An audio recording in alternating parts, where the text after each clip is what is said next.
На прамую тэлефонную лінію, якая доўжылася гадзіну, да памочніка прэзідэнта Анатолія Маркевіча звярнулася 7 чалавек.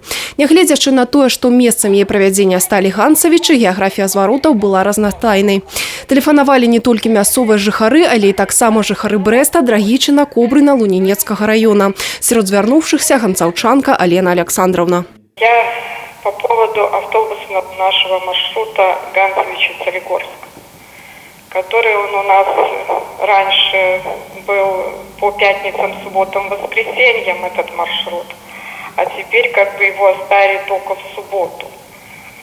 Вот. Ссылаются на то, что люди не ездят, как бы малый пассажиропоток.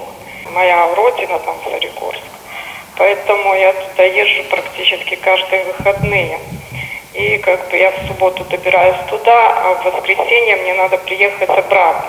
Но в воскресенье это проблема. Анатоль Мячеславович адзначыў, што пытанне транспартнага злучэння паміж населенымі пунктамі вельмі актуальнае и пообещал разобраться. Обязательно. Я данный вопрос пообсуждаю с замом губернатора Ольшевским Вадимом Ивановичем, который курирует вопросы транспорта.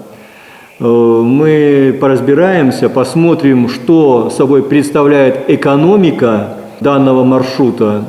И я думаю, найдем какое-то определенное рациональное решение для того, чтобы максимально приблизиться к решению в пользу самого человека, то есть наших потребителей данной услуги. Таксама памочнік прэзідэнта правёў прыём грамадзян, на які звярнулася 3 чалавекі. Іх звароты тычыліся вынікаў выбарчай кампаніі, а таксама асабістых пытанняў у сферах адукацыі і аховы здароўя. Памочнік прэзідэнта уважліва выслухаў усіх звярнуўшыхся па асобных пытаннях, даў канкрэтныя даручэнні мясцовым уладам і адпаведным службам і ўзяў іх выкананне на асабісты кантроль. Сегодня работаем в Ганцевицком районе. В первой половине дня прошло заседание районного исполнительного комитета. Очень актуальные вопросы были рассмотрены.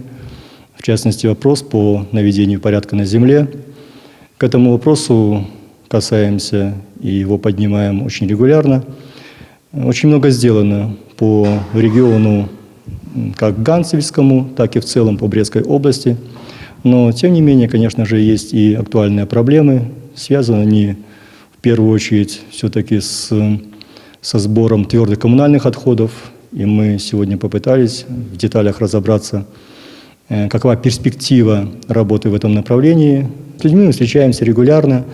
На ближайшую неделю в планах и прием граждан в облсполкоме, затем в администрации Московского района города Бреста. Поэтому люди звонят, люди приходят на прием, и ни одно обращение без внимания, конечно же, не остается. Алена Ракуть, Юлія Кравчук, Миколай Руцкий, телерадиокомпания «Брест».